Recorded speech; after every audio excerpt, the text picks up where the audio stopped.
Good morning, Chris and Mike. Good morning. Good morning. All right. Good morning. Yeah. So, Chris, first let's talk a little about you and U.S. Biological, and then we'll go to Mike and we'll go to the tick problem that we have and mice, because they're the ones that are helping the ticks. Sure. Yeah, U.S. Biologic, it's a company, it's a biotechnology company, and we're focused on some of the worst infectious diseases, and Lyme disease is our primary focus. In the U.S., it's 500,000 people each year. It costs billions of dollars. New York, New Jersey are among the worst hit states, unfortunately. So ticks give us Lyme disease, but they usually get infected by feeding on already infected mice, about 90% of the time. And so we have a pellet that inoculates a mouse against Lyme disease. And so if a mouse doesn't get it, a tick doesn't get it, tick doesn't get it, can't pass it to other animals. And so it's a very simple means of getting where the mice, the ticks, and the humans are and breaking it up and hopefully really reducing a lot of that infectious disease pressure. But the only way that it can work is if it's applied in the right areas and applied by professionals who know where to go, where those ticks are, and where those mice are.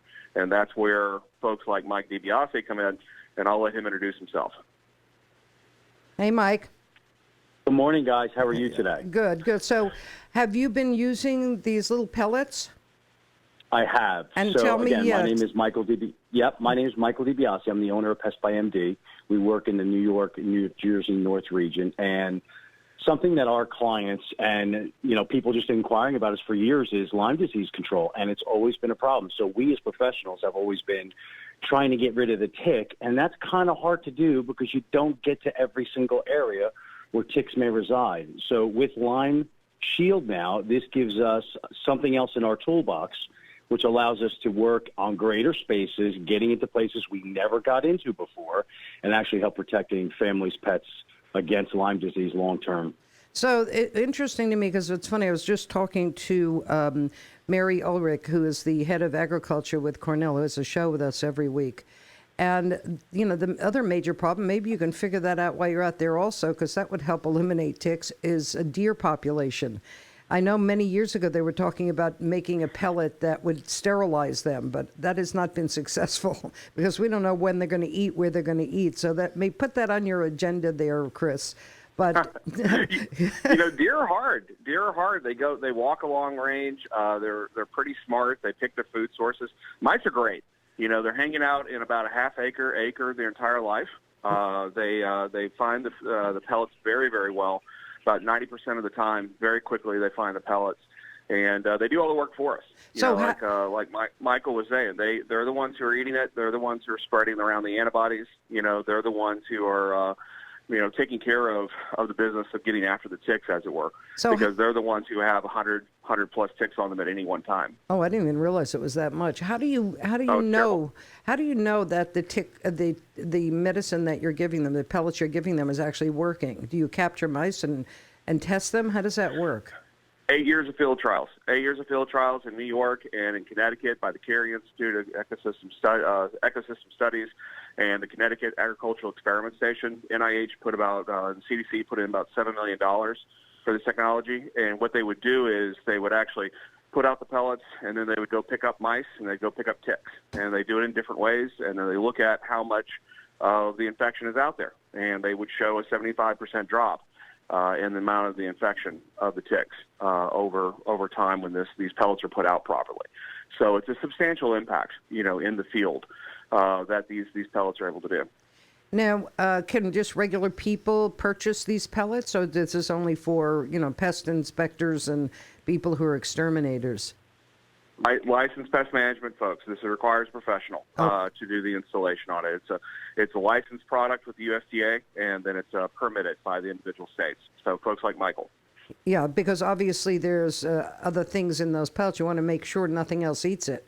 Would it be harmful to another animal to eat it? So that was a really important issue for us. It was the number one question, right? I mean, yeah, you have a pellet. We saw how it worked, but if it wasn't safe, you didn't have anything to work with. It was just a non-starter. So we during these field trials, we really rigorously charted any time we found any animal out there in our traps or otherwise. Never saw an adverse event. We went a step further. We did a large-scale canine trial, and with 36 animals. We tested the pellets and the vaccine with those animals, saw no adverse events. And even the substance itself is made out of food grade, materials. And so it's really got a very good high profile. And so we just want to make sure, though, that it's still targeting those mice. So we have a timed application station I think Michael can tell you more about. But it's a very elegant, simple, robust station where you get the stuff out in a very measured way. Right, Michael? Absolutely. And I think also, Taylor, the bigger part, too, is this is something that works all year round. And that's important because field mice and ticks, as we might think when there's a foot of snow out, that there is none. Well, in fact, there is. And they do go into diapause, hibernation for insects, so on. So having this out, 12 months a year is always more of a positive. So when we as people start to get out in the spring and go hiking and start to get out into schoolyards and kids are on ball fields more and so on, there's been this vaccine, if you will, that has been inoculating mice for the entire winter. So by the time they emerge, based on the trial test, everybody should be in a much, much safer place than when they were just doing it like in the spring. So, Mike, how often do you have to come out and replenish that? So since we've been started doing it, I have actually been going out on a monthly basis to check on my clients, to check on, the activity stations. You always want to make sure, like Chris alluded to, is they're in the right place. So if you go out after a month and you're not getting the amount of consumption that you're looking for, you may want to think about moving into a place where, a different run line for the rodents will be. So right now it's on a monthly basis, but by nature we only have to do it quarterly, but we're just trying to make sure that everything is working the way it should be at this point. And is it cost effective for the homeowner? I mean, for me it is, because I don't care what it costs. I have a very dear friend that's had Lyme disease for many years, and it takes a toll if you don't catch it in time, and it's cost him a fortune in health and in money. So this is something that's so extraordinarily important, and it should be, to me, on everybody's property, because the more you can do to get rid of Lyme disease, the healthier your family is going to be. I know I had a doctor on probably about 4 years ago who told me off mic that he had a very dear friend that was a vet, because they're giving shots to animals that work for Lyme disease, but they won't give it to people. So I find that very interesting also. Are you aware of that? Yeah, no, there are a couple of canine shots out there that you can talk to your veterinarian about, and it's important to be able to protect your pet that way if you choose. They have had a human vaccine out a couple decades ago with GlaxoSmithKline. That vaccine failed off the market. They took it off the market. They're creating one now with Pfizer that they're working to get on market as well, and they're still a couple of years off. Yeah. But really, Lyme disease is a terrible disease, just like you just said. And and if you can stop it, and it hurts them. Yeah, and if we got to find every way we can. Yeah, every way we can find it. We got to do it. I think what you're doing is most important, because you're stopping it right at the source, not trying to fix somebody after they've gotten the disease, and that to me is key for people to stop it. It's called preventive medicine, as far as I'm concerned. So you do this 12 months a year. How do you do this when there's a snowstorm? How do you know where to put the pellets where the mice are going? Is there a way that you have the ability to know that? So I think in that case, Taylor, you really got to understand the property, what kind of pressures, and get feedback from the homeowner, or business owner, if you will. So anytime you go to a property, you want to get the feedback for the person who's on site. You want to, obviously, from your environmental experience, take a look at things and just understand the DNA and the habits of these different rodents, insects, deer, whatever you're trying to address, and try to put things in places that you understand that are conducive conditions for them. And that's what I was talking about a little bit earlier, that even if you go out and a month later you're not getting the consumption, you got to do a change, because, leaving things in the same spot expecting a different result just doesn't work. Yeah. So it is something that you have to be proactive about. It is something you have to be educated about, and understanding, what is going to work best all the time, because you don't have the opportunity to sit there 24 hours a day, 7 days a week with a trail cam and try to find where things are going. Now, so there's a little bit of science to it. All right, and let me ask you this. Do deer eat these pellets? No, I mean, they can if they found it on the ground, but the mice find it much, much faster. They do. Have you tested Have you tested any deer to see if they've eaten it, if it has any effect? Because I know deer carry ticks also. No, we haven't. And really, we've always been focused on the mice, because the mice find, 90% of the mice in that area find it. and it's so safe, and so we let the mice do all the work, and we really focus in on that. With the deer and all those other pieces, they're just so complicated to go capture, to take these samples, Sure. to get the ticks off of them, that sort of thing. Hey, deer are a huge part of the problem. Deer are where the ticks breed, right? That's where you get so many ticks. The tick needs to find, in the second part of its life, a big warm spot that's protected, and that's the back of the deer with lots of fur, and it's a warm animal, even if it's the wintertime and that sort of thing. So deer are incredibly important here, but not for the transmission of the disease. The transmission happens at the mice and the ticks. It's all about how many ticks you get with the propagation of the ticks on the deer. It's interesting to me because we've always been under the guise that it's the deer that caused the problem. That is a common thing, yeah. Well, Yeah. It's also called the deer tick, right? I mean, Right. it's Ixodes scapilaris, black-legged tick, or the deer tick. But that's only because that's where they're born. The actual Borrelia transfer, the actual, bacteria that causes Lyme disease, that's the majority of it is between the mouse and the tick. And there's a couple other animals involved, especially in different parts of the country or the world. But in New York, New Jersey, and the Northeast, Midwest in general, it's all about that white-footed mouse. Yeah, I haven't seen any in our property, but it could be. I think the way houses are built too are different. Like we are above the garage, the house, and the garage because the house we had before we had a terrible problem with mice, and this house I haven't even seen a mouse. So I'm sure they're out there. Although I'm not sure because I've been feeding some stray cats and they may be having at that population, but I think also that comes into play because I haven't even seen one in the house. The other house we had them coming in at night. So that is another thing people should look at. If your house is directly on the ground and there's no garage underneath or a basement or whatever, I haven't even seen them in the basement, so I'm not sure why I'm not getting them. But it is this is about the outside mice, really. Right. I mean, it's the backyard mice. You got mice in your backyard. I mean, I'm glad they're not coming in your house. Right? Me too. That's a different problem, but Yeah. But yeah, they're in your backyard, right, Mike? Oh, absolutely. I mean, listen, until you start putting a control measure into a space, you're really never going to know what's there. I've had people tell me, oh, I haven't seen a mice in 20 years. I've been here 20 years. And, us as professionals knowing their habits, if we put certain things in places, you can rest assured we're going to find something. Yeah, I'm sure, like the pellets gone. Yep. That will do it. Correct. So let's say there's we have about an acre and a half. So do you put them in different places depending on the size of the property, or is it just one spot, or how do you find out where those mice are going to be?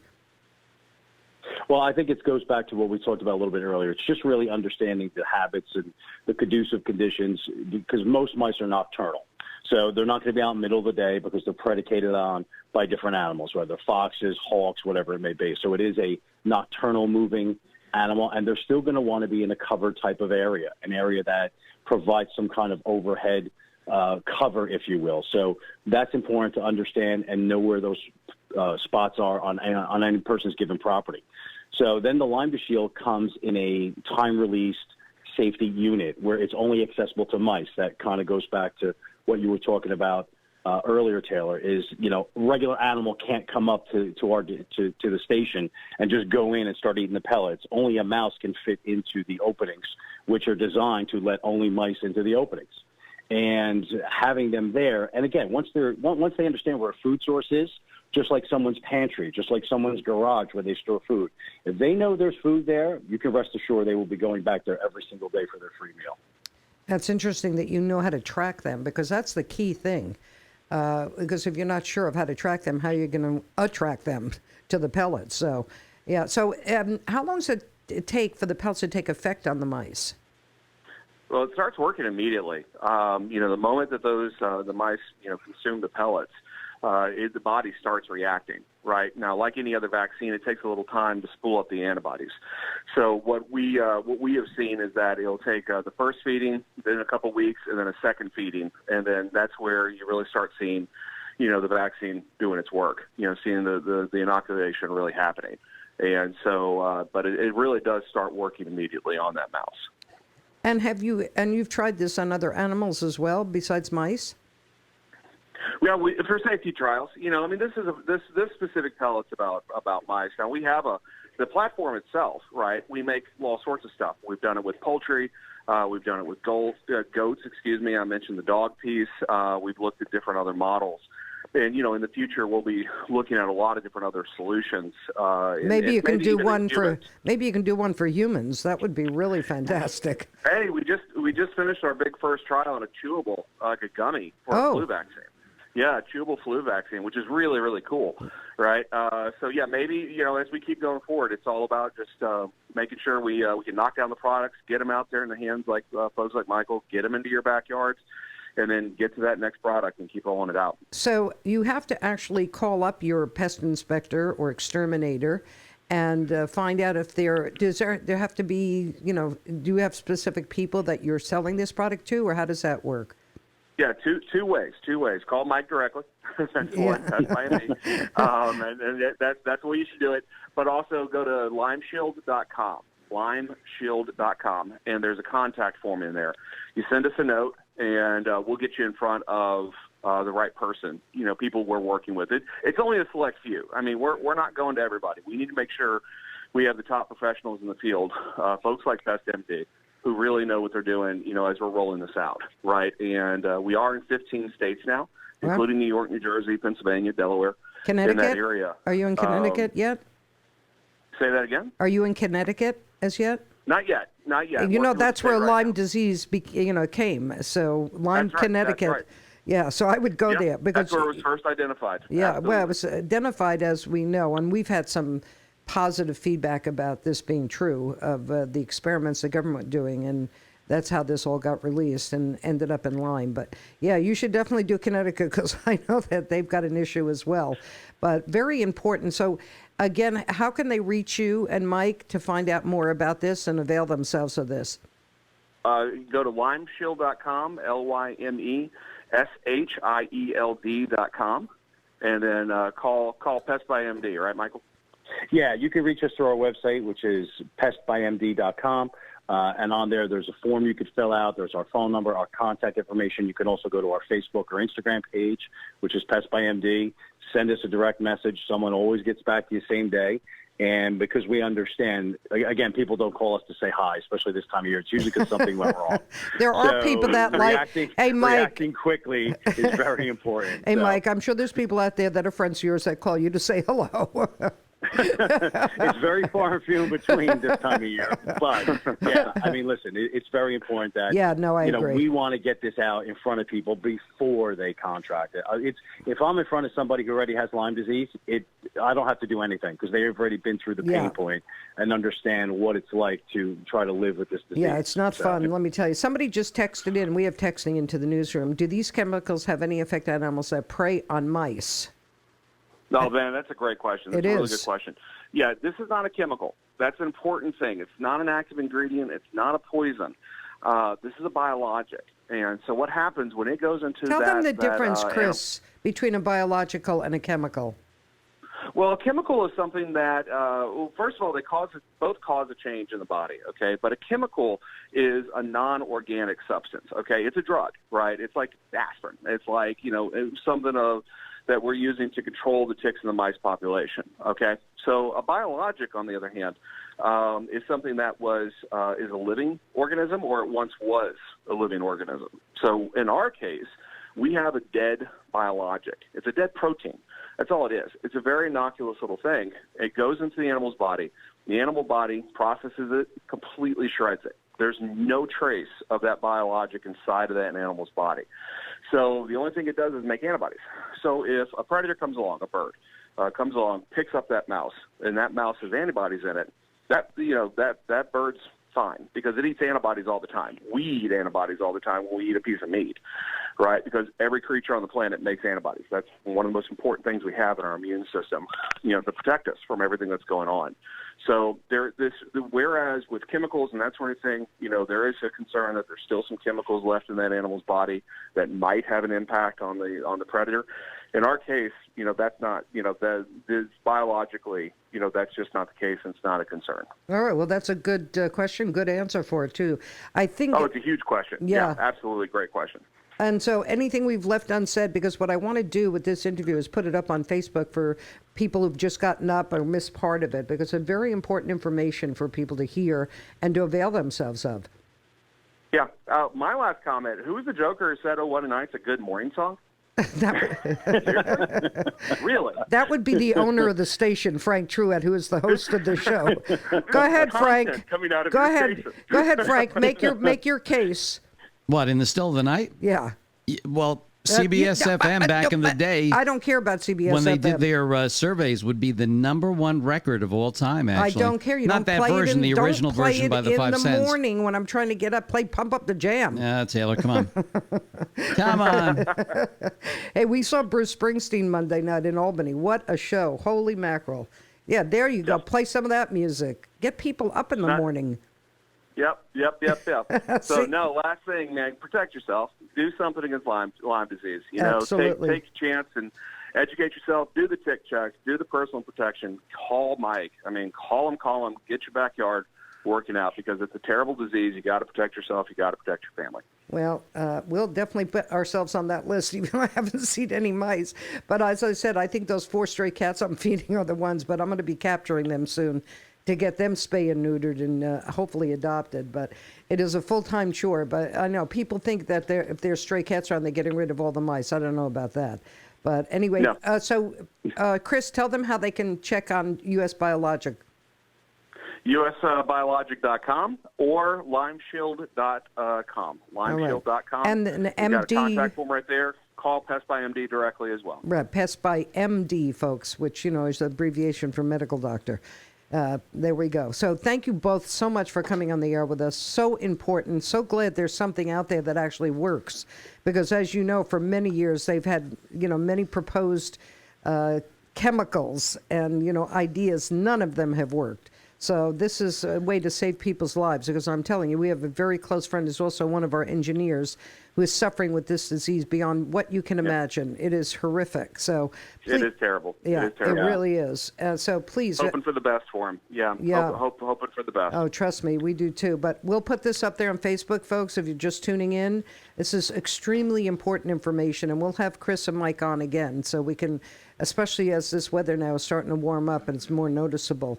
I know, Frank, you had about 40 or 50 ticks on you at one time. Yeah, that wasn't fun. Yeah, that was not fun. Oh, terrible. I can imagine not. Yeah, well, we have a absolutely. 200-foot tower that broadcasts out to everywhere from here. We have a microwave on the station, and that microwaves a signal to our tower, which is on 6 acres of nothing but trees and bushes. And he came back from checking something at the building there and covered with ticks. Covered. That was a couple of good years ago. And by the way, coincidentally, the last time I was there, Yeah. I ain't going back and doing that again. Well, we can have Mike come out and do the property. How's that? Absolutely. I'll very get there in the thick of night and get it done for you. The But I thick think of what you night. talked about also, Frank, is important because, even when you go for a hike or you go somewhere, make sure you're doing a check or wear light color clothing so you can see it. I think that's where people lose it a lot because you go out and you think there's nothing there.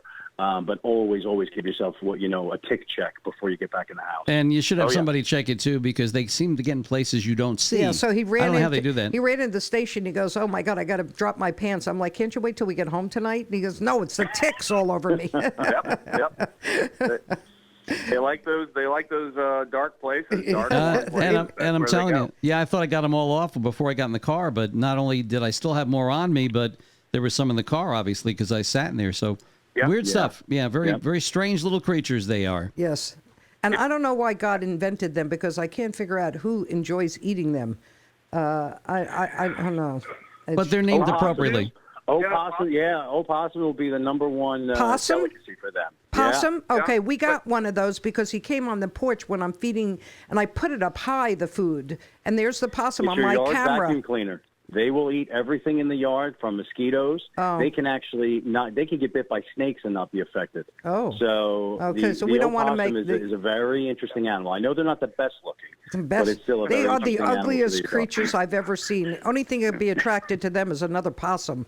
Oh my God, we've had crazy on my camera. We've had a white and black skunk. What did we have the other day? A woodchuck? What was that thing? That was a woodchuck thing or a Groundhog or groundhog. something. Yeah. Enough already, folks. I don't want to leave the food out anymore. But so possums are good guys, all right?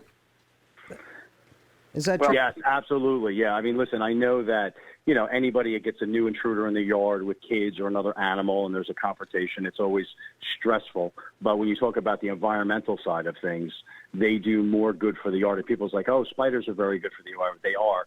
But the amount of consumption that a opossum can consume between ticks, mosquitoes, different insects, they can do 1,000-fold of what a spider can do. Wow, that's it. All right, we're going to put a welcome sign for him. That's it. We're good. Well, listen, Chris and Mike, thank you very much. This is invaluable information. And again, folks, we're going to put it up on Facebook so you can listen in. So thanks so much. Continued great success pleasure. with Thank this. you. Absolutely. All right. You guys are the best. Thanks Thank for what you. you do. All righty, All take right, care. thank you. Bye-bye. All right. Have a good one. Bye-bye. You too. Bye.